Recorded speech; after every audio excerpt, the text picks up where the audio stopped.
Okay, good afternoon everyone and welcome to the latest episode of On the Whistle. Now, as promised, with us not being able to do our usual match Q&As during the international break, I'm looking at a couple of sort of deeper topics, if you like, that I thought would be worth having a chat about.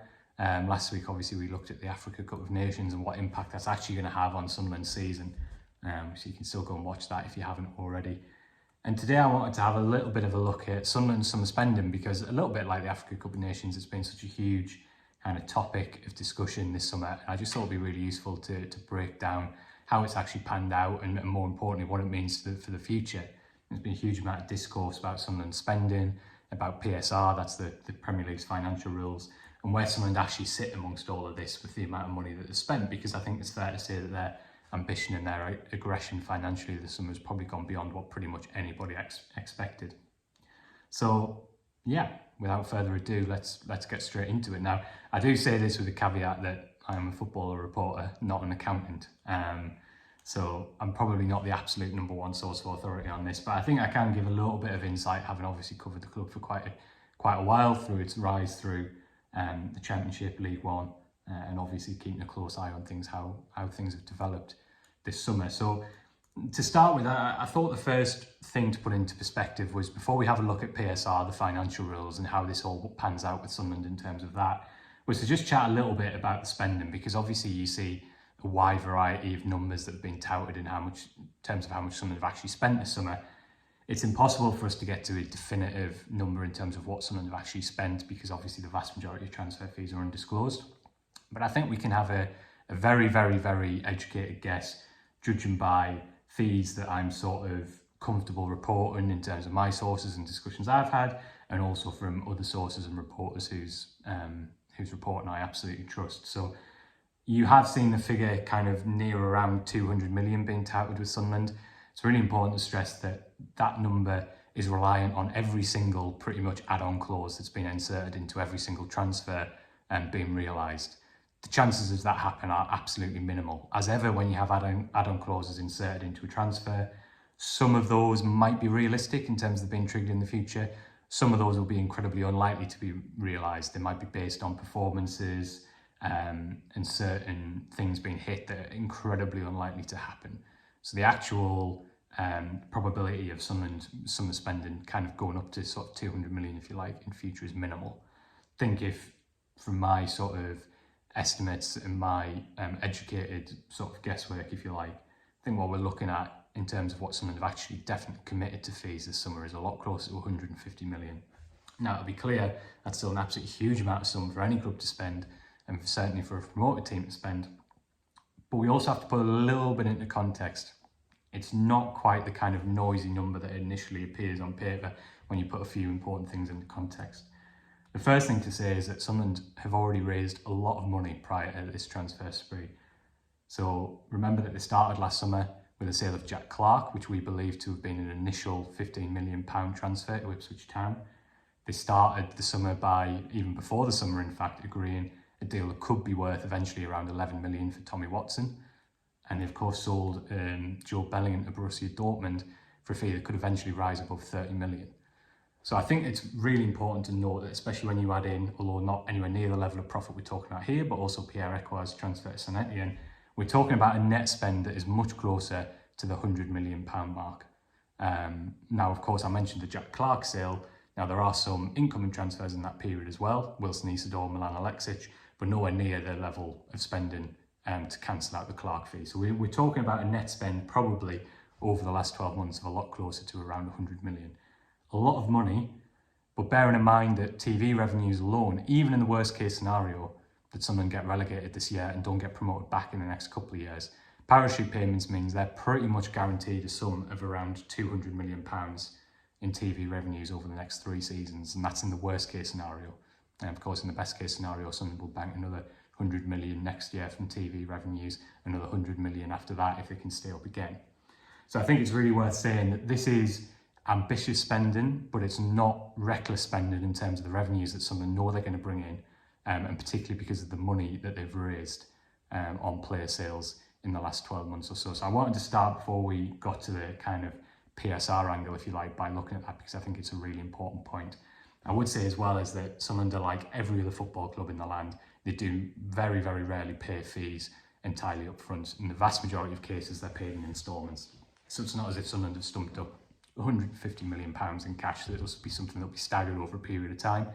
And that'll obviously be in step, if you like, with the money that comes in over time from Premier League TV revenues and what have you. So I just thought that was a really important point to start.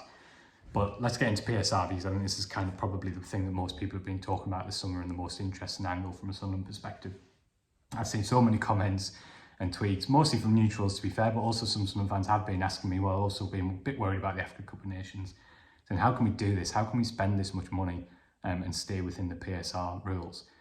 Well, the simple answer is that this is the positive of the approach that Sunderland took both during League One and the Championship years under Kirill Louis-Dreyfus. Now, there will be plenty of examples of on the whistle videos and probably some articles on Sunderland Echo too that I wrote where I was frustrated, where a lot of us were frustrated, wishing that Sunderland would push the boat out a little bit more, to be more ambitious in the Championship, to go and get that experienced striker, to go and spend that transfer fee maybe on a slightly older player, to go and commit more in wages.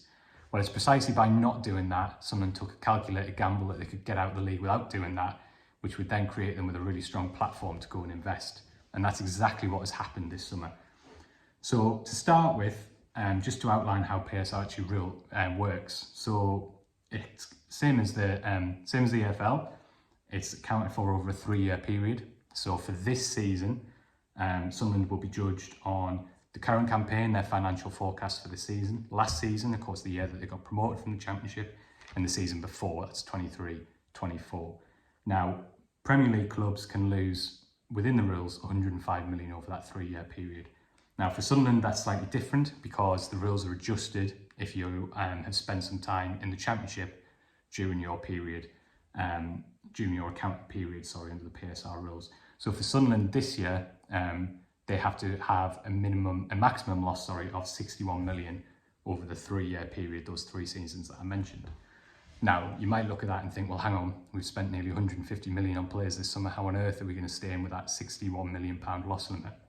Well, actually, when you break it down, pretty easily. Sunderland are in an almost unprecedentedly strong PSR position this summer. And let me dig into a little bit and explain why that is. So obviously we don't have the financial results for last season yet. They tend to be released around March, April time. But we do have the results for 2023-24. Now, if you remember, this was a bitterly disappointing campaign for Sunderland. They finished in the bottom half of the Championship under Tony Mowbray, Michael Beale and then Mike Dodds. However, their financial results were, for a Championship club, relatively steady because of the sale to Ross Stewart to Southampton, which happened right at this kind of start of the accounting period. And they were able to limit their losses to £8.1 million. Now, obviously, that is a significant amount of money for anyone, certainly for me. But actually, for a Championship club, that's a very modest loss. Most Championship clubs are posting significantly larger losses than that. And specifically for what we're talking about now, teams that are promoted to the Premier League from the Championship tend to be losing a huge amount more money than that. So Sunderland's the first year of this financial period, 8 million, that's a fairly modest loss in the context of what I'm saying is the maximum £61 million loss over a 3-year period. Now, the key year here for all this discussion we're talking about is 24-25, so that's last season. Now, as I mentioned, we don't have those results yet. They'll be released next year, but we can strongly predict that this will be an almost unprecedentedly strong financial return for a Championship club. Why is that? Because of the sales that I mentioned earlier. So Jack Clarke's sale to Ipswich Town, because of the way the accounting years fall, will actually be counted in this period. So that's an initial fee that we believe was around £15 million. They will also include Tommy Watson's sale to Brighton, and they will also include Joe Bellingham's sale to Borussia Dortmund. So I expect Sunderland's financial results for this year, given that their transfer spend in that season was fairly small, certainly compared to the money they were bringing in, to be pretty vast. And that is what has created the headroom for them to go and make this really, really aggressive approach to the transfer market this summer. Something else that I would point out as well is that in the 2023-24 season, so that's the first year of this period, their wages were only the 9th highest in the Championship. This is something that's really, really important to understand as well in terms of why Sunderland have been able to do what they've done this summer. They have got a very, very small wage bill compared to most teams who get promoted from the Championship. That's primarily because most teams who get promoted from the Championship have been in the Premier League in recent years. So they have a lot of legacy contracts, a lot of significant contracts that they take forward, and that can severely limit them in terms of the income and business that they do. In some cases, they actually have to offload players before they can buy. Sunderland were absolutely not in that position. Yes, they had a high wage bill, generally speaking, but compared to what the wage bill that most teams carry when they come into the Premier League already, it was minute. And that is why they've been able to be really, really aggressive in going out and recruiting players, because their headroom was significant. Their financial obligations, if you like, were very, very small compared to what most promoted clubs bring in. Now, in terms of this season, so the current season, which will be the last of this accounting period, yes, they've spent a huge amount of money on transfer fees, but it's really important to understand the way that these are actually accounted for in club finances. So Sunderland do not have to account for an £150 million transfer spend in this year's accounts. That's not how it works. How it actually works is a process called amortisation. So basically what this means is that if you sign a player, the cost of signing that player in terms of the transfer fee is actually spread over the length of their contract. So to give you an example, and this kind of puts us in the ballpark of where a significant number of Sunderland's deals have pretty much landed this summer. If you sign a player for £20 million and put him on a 5-year contract, the book value each year that he's at the club is £4 million. So you can understand now that in a PSR context, Sunderland are not accounting for £150 million in their accounts. This is actually a much, much smaller amount that will actually go into their accounts. And as we've mentioned, with Sunderland's massive TV revenue boost in this year's accounts, that is something that's going to be a lot more manageable. So this season, PSR is not a worry for Sunderland. In fact, it's precisely the approach that sometimes they've been fairly criticised for in the Championship, as perhaps been a little bit too thrifty, if you like, that has created this scenario where they've been able to go out and spend this huge amount of sum and invest early and aggressively in wages.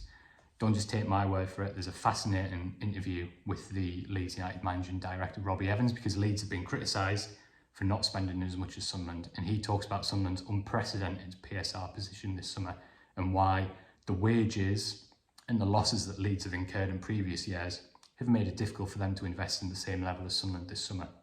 So it's been a really, really interesting summer, but that's how Sunderland have been able to spend. And that's why right now they don't have any PSR concerns. Now, what's also really interesting, just to kind of round off this discussion, is to throw it forward. Okay, so there's no worries in terms of finances right now. What happens moving forward? One comment I've seen a lot over the summer, again, primarily from neutral observers rather than Sunderland fans, but Sunderland are going to be in big trouble if they go down and haven't spent this much money. Well, the answer actually is a lot more complex than that. And so I just wanted to make a few points. And that Sunderland, yes, as time goes by, this transfer spend, if they did get relegated, would cause them problems. That's only if they can't bring any money in future windows as a Championship club. Now, I think there's good reason to think that that absolutely won't be the case, and they'll actually find it very, very easy to bring in significant transfer revenue if the worst happens and they are relegated. And actually, I think that's the cornerstone of Sunderland's plan this summer and the signings that they've brought in. So yes, we've seen a little bit more flexibility from Sunderland in the transfer market this summer, and that they have spent money on more experienced players who don't have a massive resale value. Granit Xhaka is the obvious example of that, but also a little bit in players like Nori Mukele, who are a little bit older and who Sunderland have spent a significant sum on. Having said that, these are top-level European players, very experienced, played at a high level for a very long time. I think it's obvious to assume that there would be interest in these players if Sunderland were relegated and they could recoup some funds. But more relevant is the fact that the bulk of the money is being spent on talented European players from Europe who had massive interest last summer and would have massive interest again if Sunderland were to get relegated. Players like Shamsdeen Talbi, Noah Siddiqui, Habib Diarra. These are players who clubs right across Europe wanted to sign because of their top-level experience and also the massive room for development. Now, we don't know if Sunderland are going to stay up, but the early signs are certainly that they're going to be very competitive. And I strongly believe, and I think a key part of Sunderland's philosophy this summer is that even if Sunderland were to get relegated, they will have been competitive. And with a year of Premier League experience under their belt, a lot of these young players are going to be very, very attractive to clubs, and that Sunderland, I think, will find it quite easy to recoup the kind of funds that they need to make themselves very comfortably PSR compliant in future seasons. Something else that I think is really important to note on this, and I think it's something that's gone really under the radar actually in all the discussions around this topic, is that Sunderland already have a huge amount of value in their squad even before we talk about these players. And that is why some of the contract work they've done this summer has perhaps gone a little under the radar, but is absolutely pivotal. We all spoke about that Sheffield United game and that Wembley final as being almost the last chance to keep this talented group together.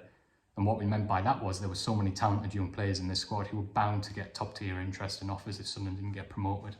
And there's no reason to think that won't be the case if Sunderland are relegated, which hopefully they won't be. Sunderland have done really good work in getting their best young players tied down to long-term contracts. So the three key examples this summer: Eliza Mayende, contracted until 2030. Trey Hume, contracted to 2030. Chris Rigg, also under contract until 2030. Even players who haven't signed renewals yet this summer, but who knows there might be some in the offing, are going to be under contract for at least 2 years next summer. So Dan Ballard and Romain Mundle both under contract until 2028. If Sunderland need to raise revenue to be PSR compliant, I think you can see very easily that they should be able to raise vast sums in the transfer market if they need to. And I think that's been a key part of what Sunderland have done both this summer and in recent years, is to get themselves in a position where they know they have assets in the squad who can raise funds if needs be. But that's the very negative impact. Sunderland have made a really, really good start, and they've leveraged their really strong financial position to build a squad that looks like it's going to be really competitive and has a really good shot at staying up. One point I wanted to just dwell on was, well, what happens if Sunderland do stay up?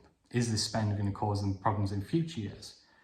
Well, possibly, but hopefully not massively, because if Sunderland do stay up, the PSR rules will slowly start to ease for them as an established Premier League club.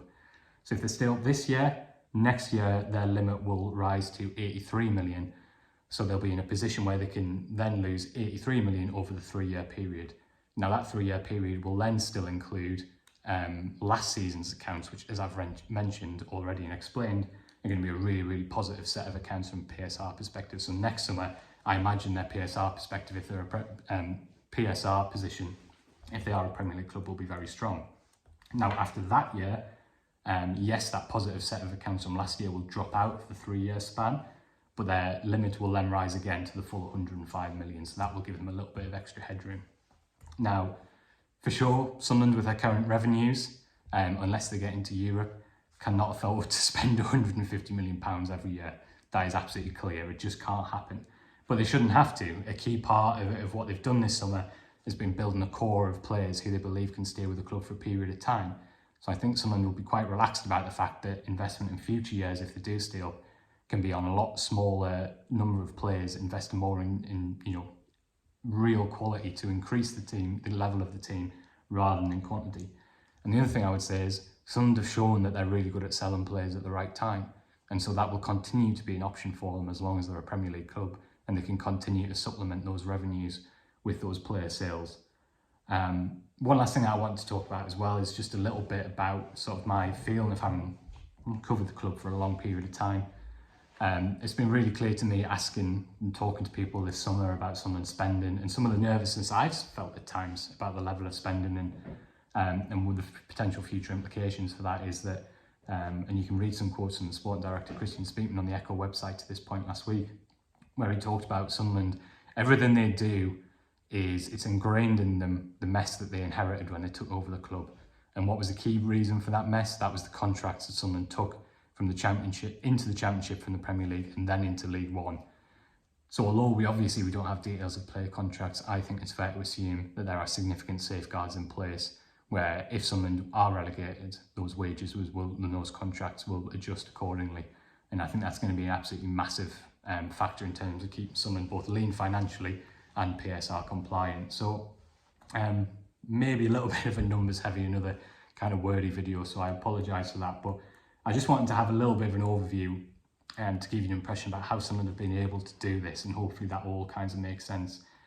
I do think that we can talk with some confidence about a club that is very, very well run financially. And yeah, I think it's really interesting that ultimately the long-term approach, which at times has been really frustrating for us as people who follow the club and pay really close attention to it, has paid off so spectacularly this summer.